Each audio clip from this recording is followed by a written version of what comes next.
Margot ouvrit l'enveloppe en craft d'une main distraite, en rentrant de sa journée à la médiathèque Mériadec.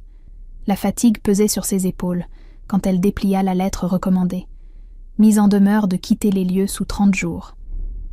Appartement 6, 18 rue Camille Sauvageau, Bacalan, Bordeaux. Son cœur s'arrêta. L'appartement familial. Celui où elle avait grandi avec sa grand-mère Simone jusqu'à ses 18 ans, celui où Simone avait vécu jusqu'à sa mort 6 mois plus tôt, en octobre dernier, emportée en 3 mois par un cancer du pancréas foudroyant. Elle composa le numéro de sa mère en sentant ses mains trembler légèrement. Pas de réponse. Son père ensuite. Messagerie. Son frère Julien à Paris. Rien. Margot attrapa son sac et descendit en courant prendre le tram en direction de Bacalan, la lettre froissée dans son poing serré. 25 minutes plus tard, elle remontait la rue Camille Sauvageau sous le ciel gris d'avril, le souffle court et le cœur battant. Les immeubles en pierre blonde des années 30 défilaient de chaque côté. Le numéro 18 se dressait devant elle, familier et soudain menaçant. Elle monta les 3 étages par l'escalier, incapable d'attendre l'ascenseur. La porte de l'appartement était grande ouverte. Le salon était à moitié vide. Les meubles de Simone avaient disparu, ne laissant que des rectangles plus clairs sur le parquet patiné. Sa mère Céline emballait des cadres dans du papier bulle près de la cheminée éteinte, ses gestes précis et méthodiques. Son père Jacques scotchait des cartons sans lever les yeux, comme si elle n'existait pas. L'explication fut brève et glaciale. L'appartement était vendu depuis 3 mois. La succession réglée par Maître Ferrand. L'acheteur prendrait possession des lieux dans 15 jours exactement. Non, il n'avait pas jugé nécessaire de la prévenir puisque de toute façon, elle n'avait aucun droit sur cet appartement qui revenait légalement aux enfants de Simone, donc à eux. Céline se redressa alors en tenant dans ses mains le collier en or que Simone portait toujours, celui avec le médaillon en forme de cœur que Margot connaissait depuis qu'elle était enfant. Quand Margot voulut le réclamer en disant que sa grand-mère le lui avait promis 100 fois, sa mère prononça les mots qui changèrent tout, son visage se durcissant dans cette expression de mépris que Margot connaissait si bien. Une ratée comme elle ne méritait rien. Son frère Julien avait construit quelque chose dans sa vie, lui, avec son entreprise prospère de conseil en stratégie digitale et son appartement de 120 mètres carrés dans le 16e arrondissement à Paris. Et Margot, divorcée à 34 ans après 5 ans de mariage raté, bibliothécaire pour 1 800 € par mois, seule dans son 40 mètres carrés miteux de Saint-Michel. Julien méritait cet argent, pas elle qui gaspillait sa vie depuis toujours. Margot tendit la main vers le collier que sa mère venait de glisser dans son sac. Céline la repoussa d'un geste violent. Margot trébucha en arrière, son épaule droite heurta le buffet en chêne avec un choc sourd qui résonna dans la pièce vide. La douleur explosa, aiguë et brûlante, irradiant dans tout son bras. Elle se rattrapa de justesse contre le meuble, le souffle coupé. Son père détourna le regard vers la fenêtre qui donnait sur la rue, silencieux et lâche comme il l'avait toujours été. En reculant vers la sortie en tenant son épaule meurtrie, Margot buta contre le sac de sa mère posé près de l'entrée. Une enveloppe tomba et glissa sur le parquet ciré. Margot la ramassa machinalement avant que Céline ne puisse réagir. L'entête de la Banque Populaire Aquitaine. Le nom de Simone Moreau, imprimé en lettres noires. Et ces mots qui lui glacèrent le sang. Compte épargne. Solde 0,00 €. Le compte que Simone avait ouvert pour elle quand elle avait 18 ans.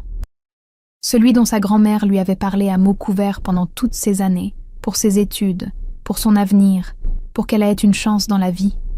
45 000 € mis de côté patiemment. Vidé. Céline lui arracha l'enveloppe des mains en expliquant d'une voix plate et sans émotion que Margot avait signé une procuration il y a 15 ans, après son accident de voiture sur la rocade, quand elle était hospitalisée à Pellegrin sous morphine pendant 3 semaines. Tout était parfaitement légal. Margot sortit de l'appartement en titubant, descendit les 3 étages sans se souvenir d'avoir marché, émergea dans la rue, où l'air frais d'avril la gifla.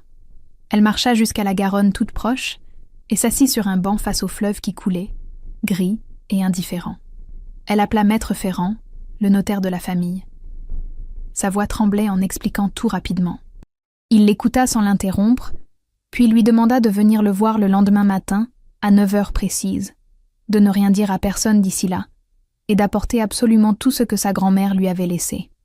Ce soir-là, dans son appartement silencieux de Saint-Michel, Margot fouilla méthodiquement les cartons qu'elle avait récupérés chez Simone après sa mort. Dans un vieux Maupassant à la couverture fatiguée que sa grand-mère lui avait offert pour ses 18 ans, elle trouva une enveloppe glissée entre les pages centrales. L'écriture tremblante de Simone couvrait une feuille de papier fin. « Ma chérie, si tu lis ceci, c'est que quelque chose ne va pas. Je sais ce qu'ils pensent de toi. Je sais ce qu'ils sont capables de faire. J'ai tout prévu. Coffre-fort, Banque Populaire Aquitaine, Agence Victoire. Ne leur fais jamais confiance. Je t'aime. Grand-mère. » Margot resta immobile longtemps, la lettre tremblant entre ses doigts, sentant quelque chose se durcir au fond de sa poitrine. Margot passa une nuit blanche à relire la lettre de Simone, incapable de trouver le sommeil malgré les cachets qu'elle avait pris pour calmer la douleur lancinante de son épaule. Sa grand-mère avait prévu quelque chose, laissé des preuves dans un coffre-fort à la Banque Populaire Aquitaine, mais elle ne mentionnait aucune clé dans sa lettre. Le lendemain matin, à 9 heures précises, elle se présenta au cabinet de Maître Ferrand, rue Vital-Carles, son épaule encore douloureuse sous le chemisier qu'elle avait enfilé à la hâte. Le notaire la reçut dans son bureau aux boiseries sombres et écouta son récit sans l'interrompre, ses mains croisées sur le sous-main de cuir. La situation juridique était claire mais complexe.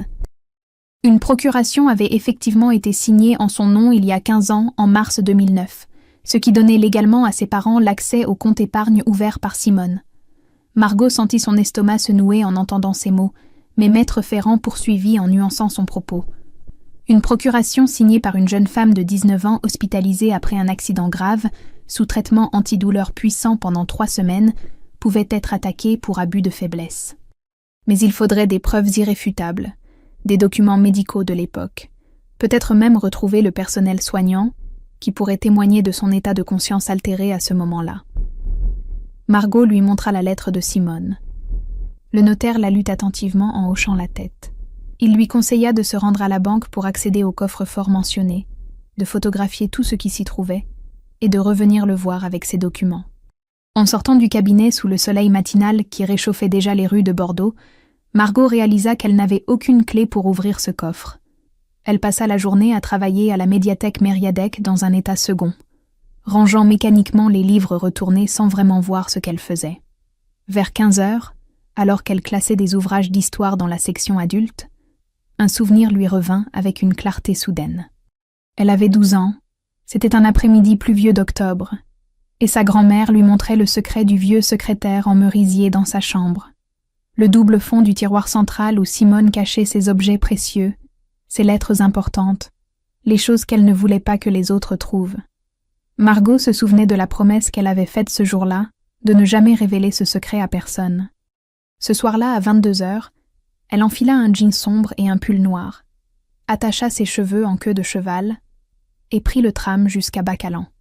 La rue Camille Sauvageot était déserte et silencieuse sous les lampadaires orangés qui projetaient des ombres allongées. Elle utilisa le double des clés qu'elle avait gardé depuis toujours, celui que ses parents avaient oublié qu'elle possédait encore. L'appartement du 3e étage était vide et résonnait sous ses pas feutrés. Tous les meubles avaient disparu sauf les plus lourds. Elle se dirigea vers l'ancienne chambre de Simone en allumant la lampe de poche de son téléphone, prenant soin d'éviter les fenêtres. Le grand secrétaire en merisier était toujours là contre le mur, massif et indestructible. Margot s'agenouilla devant en se souvenant exactement des gestes que Simone lui avait montrés. Elle tira le tiroir central complètement hors de ses glissières, le retourna dans la pénombre, chercha à tâtons le petit mécanisme dissimulé sur le côté gauche. Ses doigts le trouvèrent. Le double fond céda avec un claquement sec. À l'intérieur, enveloppée dans un morceau de tissu bleu délavé, une petite clé argentée brillait dans le faisceau de sa lampe. Le lendemain, pendant sa pause déjeuner, Margot se présenta à l'agence Victoire de la Banque Populaire Aquitaine, avec les documents d'héritage que Maître Ferrand lui avait remis. L'employé la conduisit dans la salle des coffres au sous-sol, vérifia son identité et la laissa seule devant le coffre numéro 247 enregistré au nom de Simone Moreau. La clé tourna dans la serrure avec un déclic satisfaisant. À l'intérieur, soigneusement rangés dans une chemise cartonnée beige, se trouvaient des relevés bancaires couvrant 6 années entières, chacun annoté de la main tremblante de Simone avec des points d'exclamation rageurs. Des retraits mensuels entre 2018 et 2024. Des photocopies de la procuration avec une signature qui ne ressemblait en rien à celle de Margot.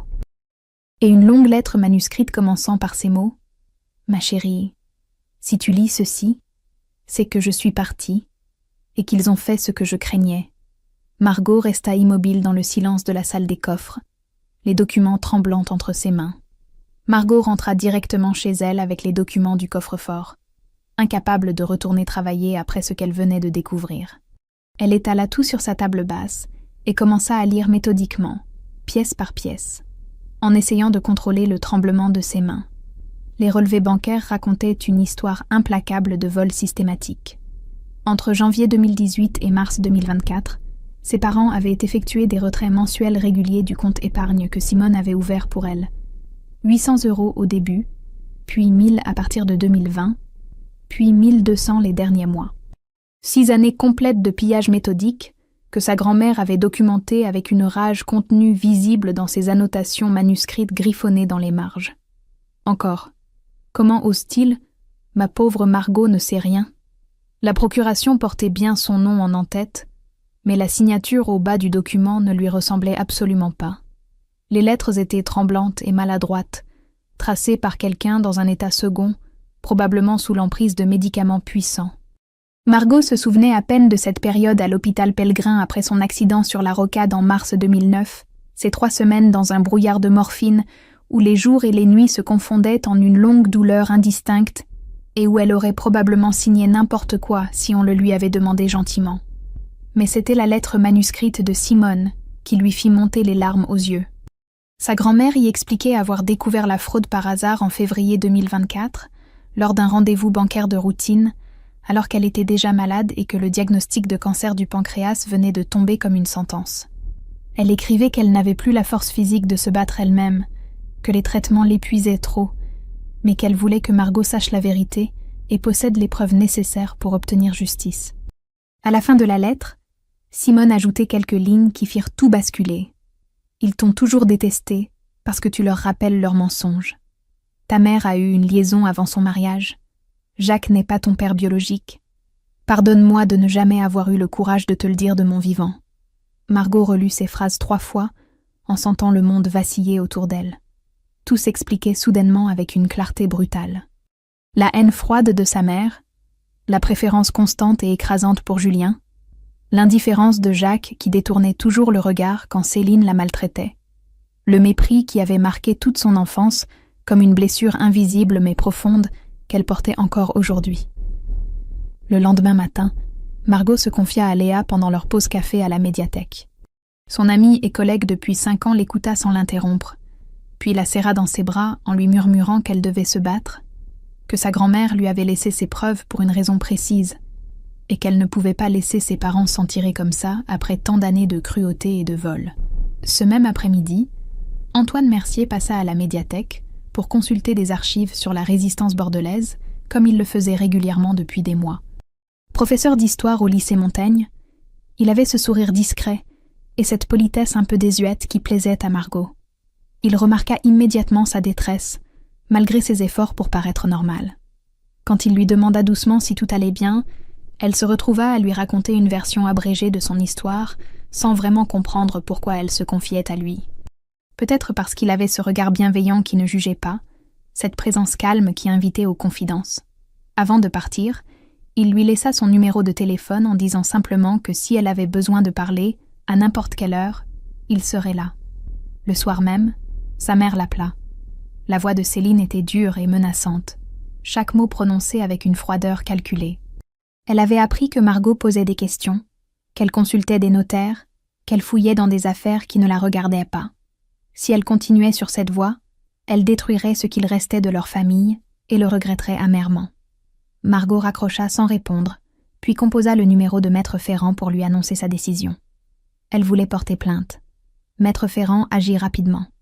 3 jours après que Margot lui eut apporté tous les documents du coffre-fort, il déposa plainte au tribunal judiciaire de Bordeaux pour abus de faiblesse, et faux et usage de faux. Parallèlement, il demanda une ordonnance de référé pour geler tous les comptes bancaires de ses parents, en attendant le jugement au fond. Le juge accepta la requête en urgence, au vu des preuves présentées, et 48 heures plus tard, les comptes de Céline et Jacques Arnaud étaient gelés. Mais l'argent de la vente de l'appartement avait déjà été transféré. 180 000 € versés sur le compte d'une SCI dont Julien était le gérant. Maître Ferrand obtint également le gel de cette société. Mais le mal était fait. Ses parents avaient anticipé et mis l'argent hors de portée immédiate. Julien débarqua à Bordeaux 3 jours plus tard, un jeudi matin. Il l'attendait devant la médiathèque Mériadec quand elle arriva au travail, appuyée contre sa voiture de fonction, le visage fermé et les bras croisés. La confrontation eut lieu sur le trottoir, sous le regard discret des passants matinaux. Son frère était furieux, parlant fort en gesticulant. Comment osait-elle porter plainte contre leurs propres parents pour une histoire d'argent? Comment pouvait-elle salir le nom de leur famille comme ça? Impliquer la justice, faire geler des comptes, créer un scandale qui allait se répandre dans tout Bordeaux? Leur mère lui avait tout expliqué. Margot était devenue instable depuis son divorce, obsédée par l'argent, incapable d'accepter que leurs parents aient fait ce qu'il fallait pour la succession. Margot le laissa parler jusqu'au bout, puis sortit de son sac une enveloppe contenant des copies des documents. Elle lui tendit sans un mot. Julien les parcourut debout sur le trottoir, passant d'une page à l'autre, avec une expression qui changeait progressivement de la colère à l'incrédulité puis au choc. Les relevés bancaires avec les retraits mensuels pendant 6 ans. La procuration avec cette signature tremblante qui ne ressemblait en rien à celle de Margot. Les annotations rageuses de Simone. La lettre où leur grand-mère expliquait tout. Quand il releva les yeux, son visage avait perdu toute couleur. Il demanda d'une voix blanche si tout cela était vrai. Margot hocha la tête. Julien resta silencieux un long moment, regardant fixement les documents dans ses mains, comme s'il ne parvenait pas à accepter ce qu'il venait de lire. Puis il murmura qu'il ne savait rien, que leurs parents lui avaient dit que Margot était fragile psychologiquement, qu'elle inventait des histoires, qu'elle cherchait à les manipuler pour obtenir de l'argent qu'elle ne méritait pas. Margot sentit quelque chose se briser dans la voix de son frère. Pour la première fois de leur vie, elle vit Julien réaliser qu'il avait été manipulé lui aussi, utilisé comme instrument de leur cruauté. Il lui demanda ce qu'elle comptait faire maintenant. Elle répondit simplement qu'elle voulait justice, et que si les preuves étaient suffisantes, le tribunal condamnerait leurs parents à tout restituer. Julien hocha lentement la tête, puis dit d'une voix étranglée qu'il témoignerait, qu'il expliquerait au juge comment leurs parents l'avaient monté contre elle, comment ils avaient utilisé la SCI pour cacher l'argent. Les jours suivants, Margot reçut des messages anonymes sur son téléphone. Des menaces voilées, des insultes, des accusations.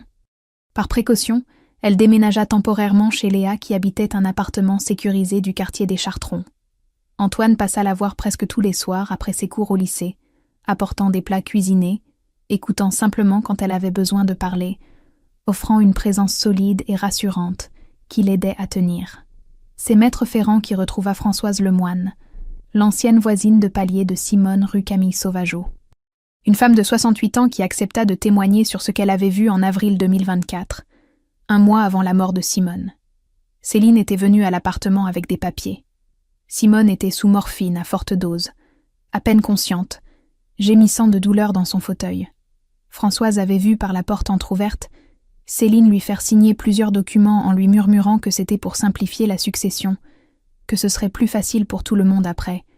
Elle s'était sentie mal à l'aise ce jour-là, mais n'avait rien dit. Et ce silence la rongeait depuis des mois. Un soir de mai, alors que Margot rentrait chez Léa après sa journée de travail, elle trouva sa mère assise sur un banc devant l'immeuble.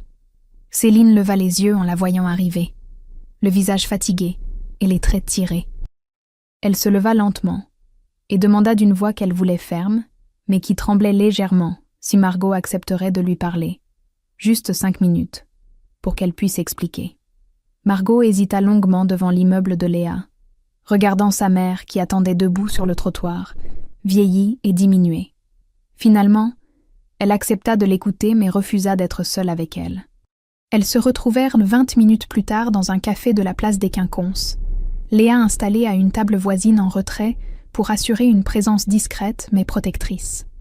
Céline commanda un thé qu'elle ne but pas, tournant machinalement la cuillère dans la tasse en porcelaine blanche. Puis, elle commença à parler d'une voix basse et hachée, racontant ce qu'elle avait gardé secret pendant 34 ans. Elle avait 22 ans quand elle avait rencontré Éric Valois, un musicien qui jouait du violoncelle dans l'orchestre philharmonique de Bordeaux. Elle l'avait aimé comme elle n'avait jamais aimé personne, avec cette passion absolue et dévorante de la jeunesse. Mais sa famille, les Moreau, n'avaient rien voulu entendre. Un artiste sans fortune ni nom de famille respectable, c'était impensable pour leur fille unique. Quand elle était tombée enceinte à l'automne 1991, ils l'avaient enfermée dans la maison familiale et forcée à épouser Jacques Arnaud, fils d'une bonne famille de viticulteurs du Médoc. Éric était mort 3 mois plus tard dans un accident de moto sur la rocade pendant une nuit de pluie torrentielle en janvier 1992. Céline avait appris sa mort par un entrefilet dans Sud-Ouest. Elle n'avait même pas pu assister à son enterrement sans éveiller les soupçons de Jacques et de sa belle famille. Elle avait accouché de Margot en avril dans un état de désespoir total. Et depuis ce jour, elle portait ce poids insupportable de voir chaque jour dans les yeux de sa fille le regard de l'homme qu'elle avait perdu. Margot écoutait sans bouger, les mains serrées sur sa tasse de café refroidie. Sa mère poursuivit en essayant de justifier l'injustifiable. Chaque fois qu'elle regardait Margot, elle voyait Éric et tout ce qu'on l'avait obligé à sacrifier. Jacques savait la vérité depuis toujours. Il l'avait épousée en connaissance de cause pour l'argent de la dot, et il avait toujours traité Margot différemment de Julien, qui était vraiment son fils. Quant à l'argent du compte épargne, Céline prétendait avoir pensé que Julien en ferait meilleur usage, que Margot ne saurait pas le gérer correctement, que c'était pour son bien en quelque sorte. Quelque chose explosa en Margot. Toute la rage accumulée pendant 34 ans de mépris et d'humiliation remonta d'un coup à la surface. Sa voix monta dans le café silencieux, où quelques clients se retournèrent discrètement. Elle cria que sa mère lui avait volé son enfance en la traitant comme une erreur à effacer, qu'elle lui avait volé son héritage en profitant de sa faiblesse quand elle était sous morphine à l'hôpital, qu'elle avait volé une mourante en faisant signer Simone à peine consciente. Et maintenant elle voulait quoi exactement ? De la pitié ? Du pardon ?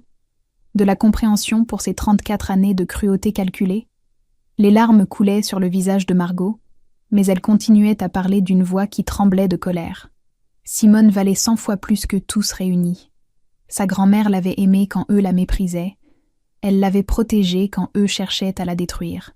Elle avait pensé à son avenir quand eux ne pensaient qu'à la punir d'exister. Margot se leva brusquement en renversant sa chaise. « Je ne vous pardonnerai jamais !» cria-t-elle une dernière fois, avant de sortir du café sous les regards gênés des autres clients. Céline resta seule à sa table, le visage dans les mains, les épaules secouées de sanglots silencieux. Léa rejoignit Margot sur le trottoir et la serra dans ses bras pendant qu'elle pleurait enfin tout ce qu'elle avait retenu pendant des années. Antoine arriva 10 minutes plus tard, prévenu par Léa, et les raccompagna toutes les deux en silence. Cette nuit-là, dans l'appartement de Léa, Margot pleura jusqu'à l'épuisement dans les bras d'Antoine, qui ne disait rien, se contentant d'être là, solide et présent. C'était la catharsis complète. Le barrage qui cédait enfin après des décennies de retenue. Le lendemain matin, Maître Ferrand appela pour annoncer que la date du procès était fixée. Dans 14 mois exactement, en novembre 2026, l'affaire passerait devant le tribunal judiciaire de Bordeaux. Il fallait se préparer à une longue attente et à un combat difficile. Margot raccrocha et regarda par la fenêtre la Garonne qui coulait paisiblement sous le soleil matinal. Elle était prête. 14 mois s'écoulèrent entre le dépôt de plainte et le procès. 14 mois pendant lesquels Margot dut apprendre à vivre avec cette épée de Damoclès suspendue au-dessus de sa tête, cette attente interminable qui rongeait parfois plus que l'injustice elle-même. Les premiers mois furent les plus difficiles. Ses parents ne restèrent pas passifs face à la procédure judiciaire. Ils lancèrent une véritable campagne de diffamation orchestrée avec une précision méthodique. Dans leur cercle social de Bordeaux, chez les viticulteurs du Médoc où Jacques avait encore des relations, parmi les anciennes connaissances de Céline, ils racontèrent leur version de l'histoire.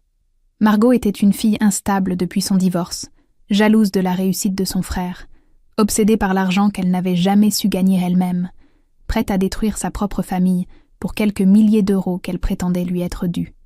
Margot dut affronter les regards dans la rue, les conversations qui s'interrompèrent brutalement quand elle entrait dans une boutique du quartier de Bacalan, les murmures dans son dos quand elle faisait ses courses au marché des Capucins.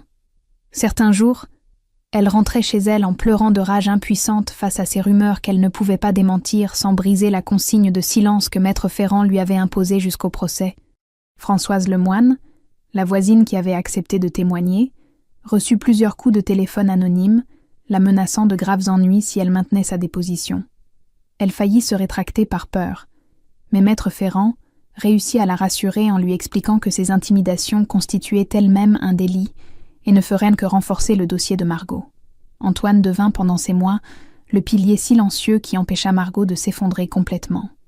Ils passaient presque tous leur week-end ensemble, marchant le long des quais de la Garonne, dînant dans de petits restaurants discrets de la Bastide, parlant de tout sauf du procès quand elle avait besoin d'oublier. Au printemps 2026, 6 mois après le début de la procédure, il lui proposa de venir vivre avec lui dans son appartement des Bassins à Flot. Margot hésita longuement, encore fragilisée par son divorce raté avec Thomas, terrorisée à l'idée de refaire confiance et d'être à nouveau blessée. Mais Antoine attendit patiemment sa réponse, sans jamais la presser. Et en mai, elle accepta finalement. Julien tint sa promesse malgré les pressions énormes qu'il subit de la part de la famille paternelle des Arnaud. Son oncle, le frère de Jacques, l'appela plusieurs fois pour le supplier de retirer son témoignage, lui expliquant qu'il détruisait l'honneur du nom Arnaud en témoignant contre son propre père. Mais Julien resta ferme. Il avait rompu tout contact avec Céline et Jacques depuis la confrontation devant la médiathèque, et il venait voir Margot à Bordeaux une fois par mois, reconstruisant patiemment cette relation fraternelle qu'ils n'avaient jamais vraiment eue pendant leur enfance. Les mois passèrent dans cette tension sourde et constante. Margot continua à travailler à la médiathèque Mériadec, où Léa la protégeait autant que possible des questions indiscrètes de certains collègues. Elle s'investit davantage dans son travail, organisant des ateliers de lecture pour personnes âgées qui lui rappelaient sa grand-mère et lui donnaient le sentiment de faire quelque chose d'utile pendant cette attente insupportable. L'expertise graphologique commandée par le tribunal confirma en septembre 2026 ce que tout le monde savait déjà. La signature sur la procuration de 2009 ne correspondait en aucun cas à celle de Margot. Les lettres étaient tremblantes, l'inclinaison différente, la pression du stylo irrégulière. Tout indiquait une personne sous l'emprise de substances altérant ses capacités motrices et cognitives. Le rapport de l'expert fut versé au dossier.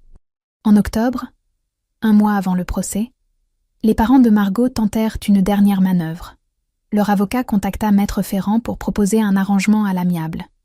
Il restituerait la moitié des sommes, soit 112 500 €, en échange de l'abandon des poursuites pénales. Margot refusa catégoriquement. Elle ne voulait pas d'arrangement, elle voulait la justice complète et la reconnaissance publique de ce qu'il lui avait fait. La veille du procès, un dimanche soir de novembre pluvieux, Margot ne parvenait pas à dormir malgré la présence rassurante d'Antoine à ses côtés.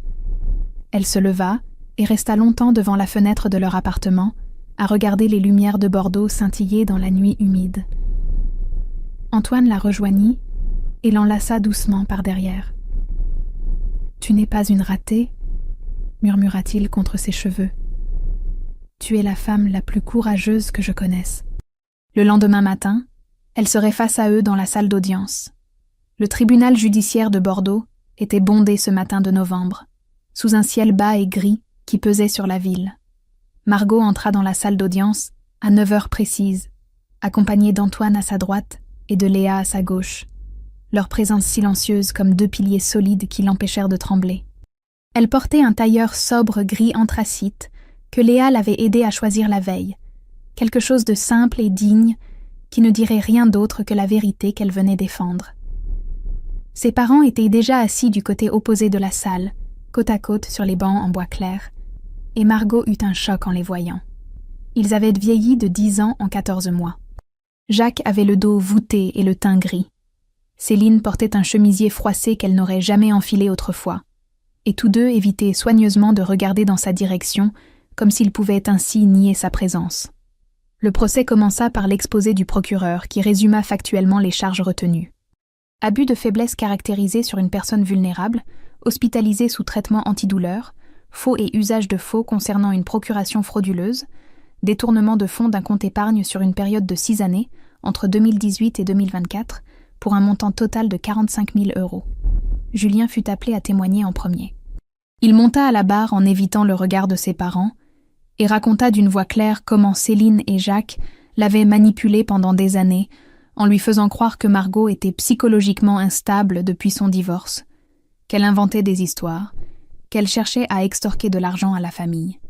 Il expliqua comment ils avaient utilisé sa SCI pour transférer et dissimuler les 180 000 € de la vente de l'appartement familial, comment il avait accepté sans poser de questions parce qu'il faisait confiance à ses parents et ne pouvait pas imaginer qu'il mentait aussi méthodiquement.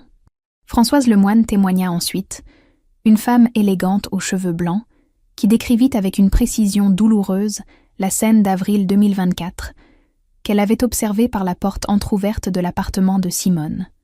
La grand-mère mourante, à peine consciente dans son fauteuil, gémissant faiblement de douleur sous l'effet de la morphine qui ne suffisait déjà plus à calmer le cancer qui la dévorait. Céline penchée sur elle avec des documents, lui murmurant que c'était pour simplifier la succession, que ce serait plus facile pour tout le monde, qu'elle devait juste signer là et là. Françoise avoua avec des larmes dans la voix qu'elle s'en voulait terriblement de ne pas être intervenue ce jour-là, que ce silence la rongeait depuis des mois. L'expert graphologue présenta son rapport avec la froideur clinique de la science. La signature sur la procuration de 2009 ne correspondait en aucun cas aux paramètres habituels de l'écriture de Margot Leclerc. Inclinaison différente, pression irrégulière, tremblement caractéristique d'une personne sous substance altérant la motricité fine. Conclusion formelle, cette signature n'avait pas été apposée par une personne en pleine possession de ses moyens. L'avocat de Céline et Jacques tenta une dernière attaque en évoquant les problèmes psychologiques supposés de Margot depuis son divorce, son instabilité émotionnelle, sa fragilité qui la rendait sujette aux interprétations erronées.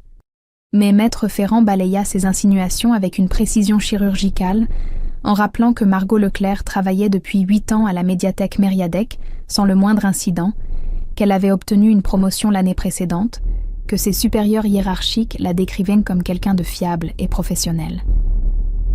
Les plaidoiries durèrent tout l'après-midi.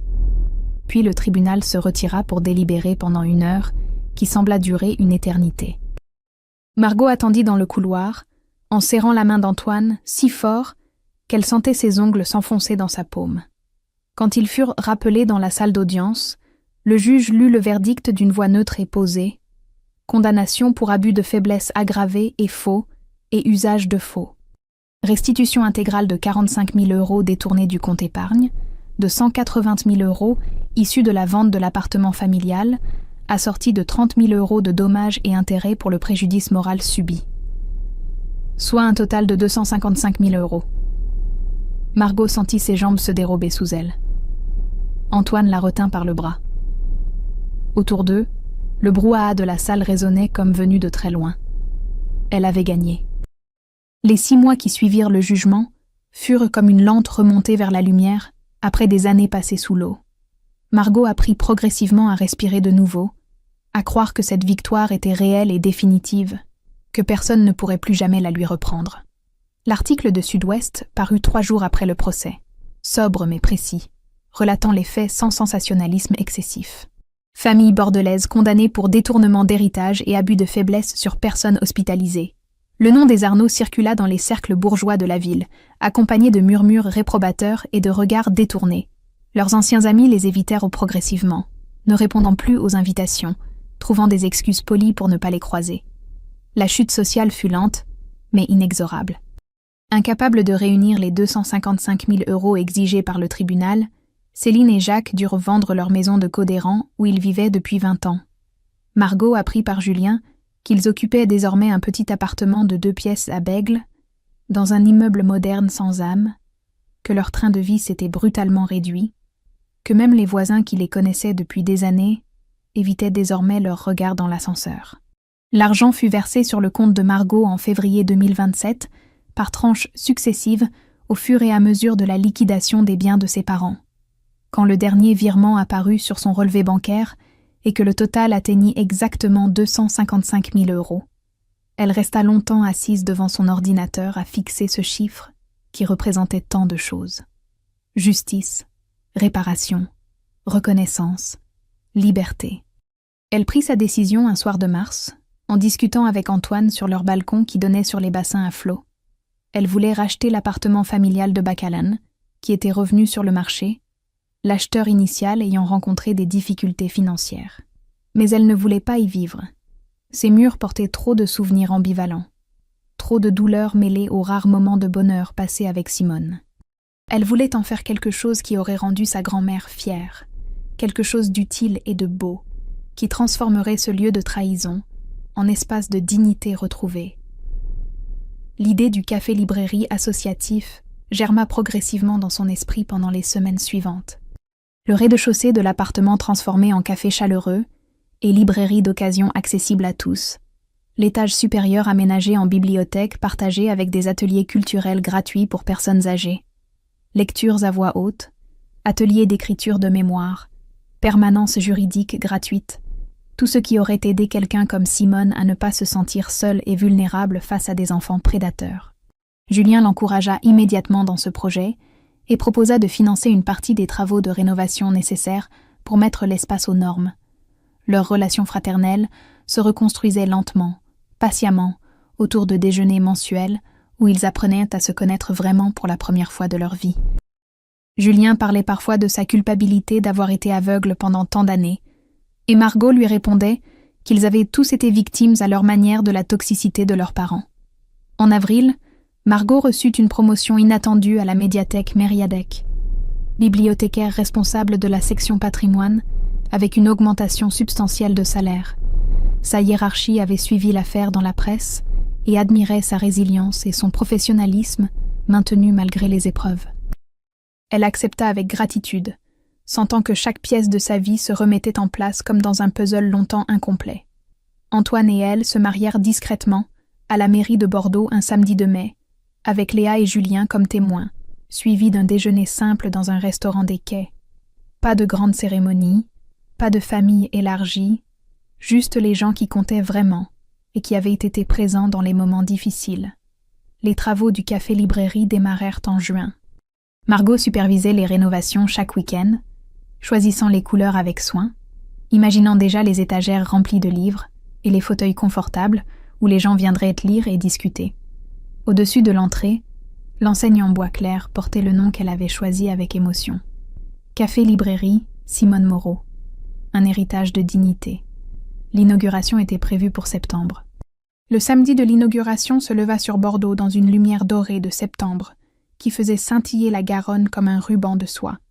Margot arriva rue Camille Sauvageau à 9h du matin pour les derniers préparatifs, le cœur battant d'une émotion qu'elle n'aurait su nommer précisément. Joie, fierté, mélancolie peut-être aussi. L'appartement transformé était méconnaissable. Le rez-de-chaussée accueillait maintenant un café aux murs couleur crème avec des étagères de livres d'occasion courant sur toute la hauteur, des fauteuils dépareillés chinés aux puces disposés près des fenêtres, un comptoir en bois où Léa préparait déjà les premiers cafés de la journée.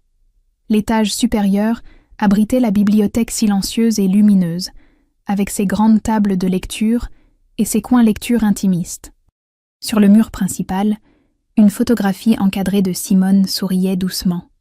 Les invités commencèrent à arriver vers 11h. Ses collègues de la médiathèque Mériadec, quelques élèves d'Antoine accompagnés de leurs parents, des voisins de Bacalan curieux et bienveillants, Françoise Lemoine élégante dans une robe claire, même Maître Ferrand qui serra chaleureusement la main de Margot en la félicitant pour ce magnifique projet. Un journaliste de Sud-Ouest prenait des photos discrètes. Vers midi, alors que la petite salle bruissait de conversations joyeuses et que l'odeur du café se mêlait à celle des livres anciens, Margot s'approcha de la fenêtre qui donnait sur la rue. Son regard fut attiré par 2 silhouettes de l'autre côté de la chaussée, près du petit square. Elle reconnut immédiatement ses parents. Ils se tenaient debout derrière la grille du jardin public, immobiles et diminués dans des vêtements ternes qui contrastaient violemment avec l'élégance qu'ils affichaient autrefois. Jacques avait le dos encore plus voûté que lors du procès. Céline portait un manteau beige déformé aux épaules. Ils regardaient l'enseigne au-dessus de la porte, la foule qui entrait et sortait en riant, cette vie qui continuait sans eux et malgré eux. Céline fit un pas hésitant dans leur direction, levant légèrement la main dans un geste qui aurait pu être une supplique ou un simple salut. Jacques posa immédiatement sa main sur son bras pour la retenir, lui murmura quelque chose. Ils restèrent ainsi quelques secondes interminables, 2 ombres figées dans leur propre déchéance. Margot attendit de ressentir quelque chose. Rage, tristesse, satisfaction vengeresse, n'importe quoi. Mais il ne vint qu'un vide étrange et apaisant, une indifférence totale qui la surprit elle-même par sa profondeur. Ces gens ne faisaient plus partie de sa vie. Ils n'étaient plus que des étrangers qui avaient autrefois eu le pouvoir de la blesser, et ce pouvoir avait définitivement disparu. Elle détourna les yeux sans un geste, sans un signe, et retourna vers ses invités. Antoine la rejoignit et glissa naturellement sa main dans la sienne en lui souriant. Julien discutait avec animation près du comptoir, expliquant le concept des ateliers mémoire à un groupe de personnes âgées manifestement intéressées. À 15 heures, Margot prononça un discours court devant l'assemblée rassemblée. Elle parla de Simone qui lui avait appris que la valeur d'une personne ne se mesurait pas à ce qu'on lui donnait, mais à ce qu'elle construisait malgré les obstacles. Elle dédia cet endroit à tous ceux qui devaient apprendre à se reconstruire après avoir été trahis par ceux qui auraient dû les protéger. Sa voix tremblait légèrement, mais elle tint bon jusqu'au bout. Les applaudissements résonnèrent longtemps dans la petite salle. Le soir venu, après le départ des derniers invités, Margot monta seule à l'étage. Elle s'approcha de la photographie de Simone et posa doucement sa main sur le cadre. « On a gagné, grand-mère », murmura-t-elle dans le silence. Puis elle redescendit rejoindre Antoine qui l'attendait. Ils rentrèrent à pied jusqu'au bassin à flot dans la douceur du soir de septembre, longeant les quais où la Garonne reflétait les premières lumières de la ville. Antoine lui demanda si elle regrettait quelque chose. Margot réfléchit longuement avant de répondre, puis sourit enfin. De ne pas m'être battue plus tôt. Ils s'embrassèrent sous un lampadaire, pendant que Bordeaux s'illuminait lentement autour d'eux. Quelque part de l'autre côté de la ville, ses parents rentraient dans leur petit appartement vide. Margot vivait sa vie, entourée de ceux qu'elle avait choisis, dans la dignité reconquise. C'était ça, la vraie justice. Okay, I'll try to get a ghost photo. Hey Jules, it's Hunting. Welcome in. Thank you for the follow. Even though I keep dying. Bring it here, let me get a good look at it. Dude, I just made that pile.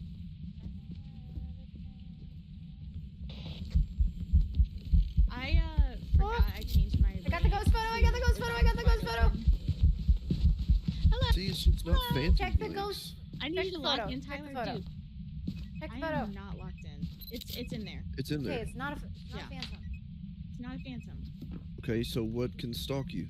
Dan? No, it can't be a Dan. No, it's a it male. can't be Dayan anyway. That may have been a Jin. Go. That may have been a Jin speed up. Alright. Good enough for me. Hold on. 57 pantsless ruined. days. Oh my gosh, Shund. You even own pants anymore? Where am I at? I'm at 74. 74. Hunt? Hunting? That's a Jin. Maybe. I don't know. It's blood moon, so. I say we go Jen. Hold on. I'm smudging to test for demon and spirit. I need you to... Dude, I really am trying. Oh, Leroy? Crap, I didn't count the smudge. I didn't count it. I didn't count it. Oh my god. Shut up. Oh, okay, bro. She's just said what we're all thinking.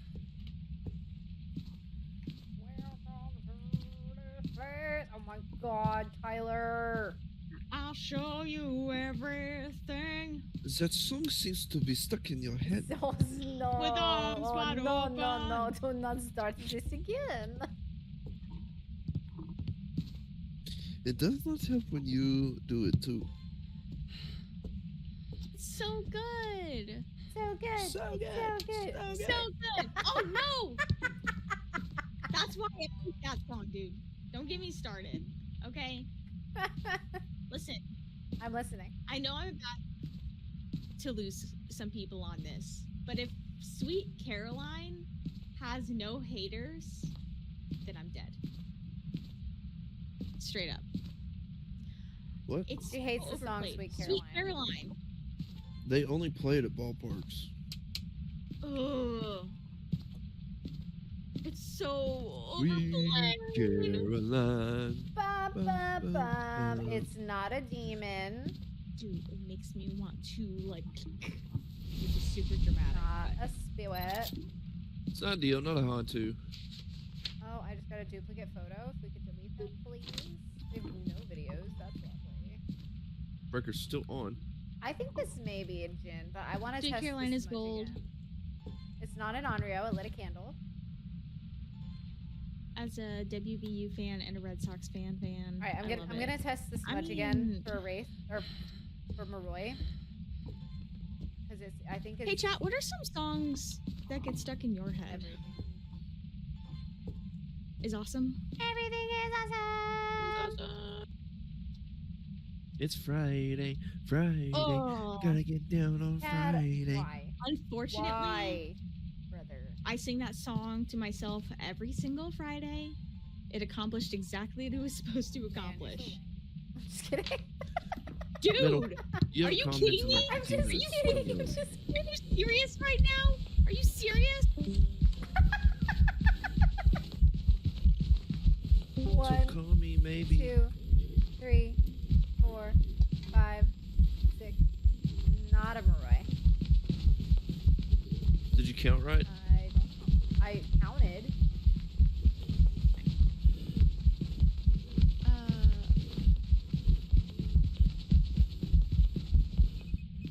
Let's just go. Jin. Okay. Hans, brother. What do you do? I can show you incredible things. What are we doing? What are we Yeah. doing? What are we saying? What did Hans do?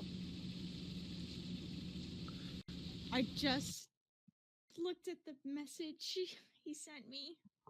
It was a mayor. Oh my god! It's a mare. Let's do some 10 Uh, times. Let's get you holiday some money. I've got a lovely bunch of Shut up. coconuts. Diddly dee. Taylor Swift's. I went to the witch Face, doctor. yeah. She told me what to Bum, do. bum, bum, She bum, said, bum, bum. ooh, ee, ooh, ah, ah, ching, ching, walla, walla, bing, bang. Tin Tang, Walla Walla Bing Bang. Ching, chang.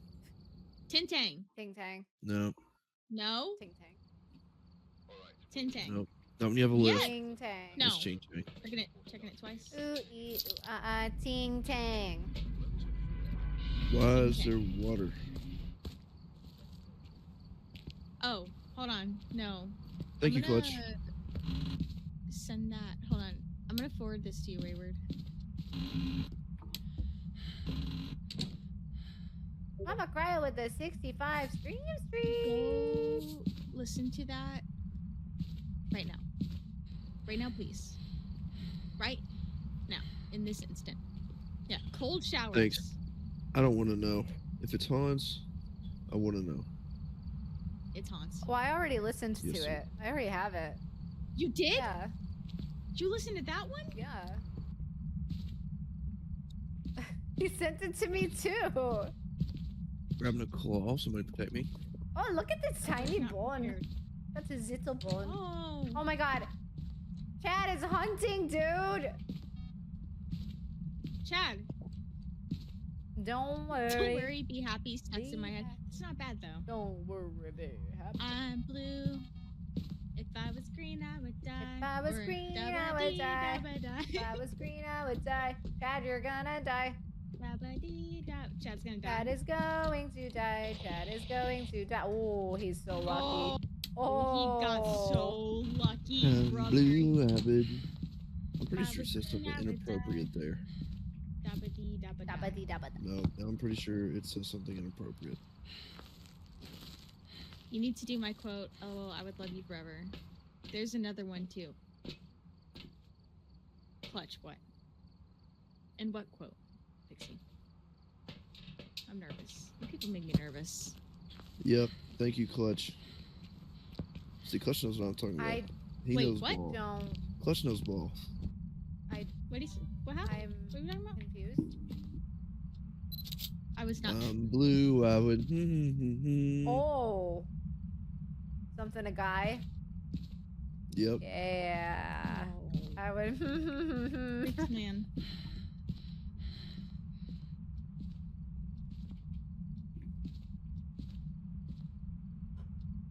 Let me find the correct quote and I'll give it a shot. Ew, it's hunting. Oh, ghosty. Chad. I just love the sound of a good white claw cracking open.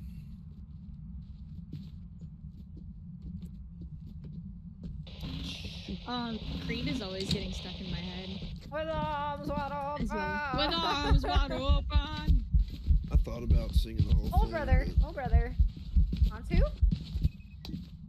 Hantu? Yeah, let's do Hantu. Let's go.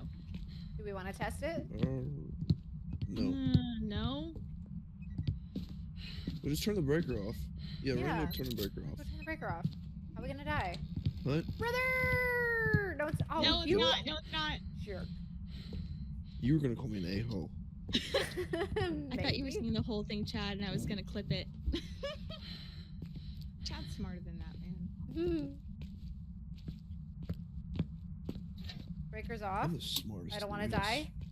I don't want to die. I don't want to die. I don't want to die. Oh, it's hunting? No, it's not. Be so for real. Yes, it. I'm being so for real. It's Wow! hunting.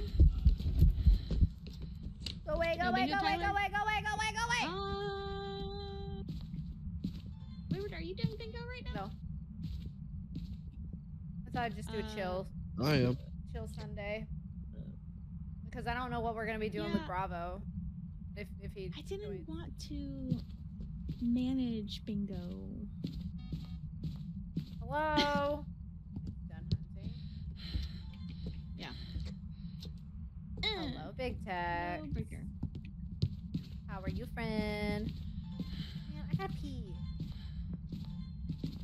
All right, Go. I'm gonna do this one thing, and this will be the last time that I ever do it.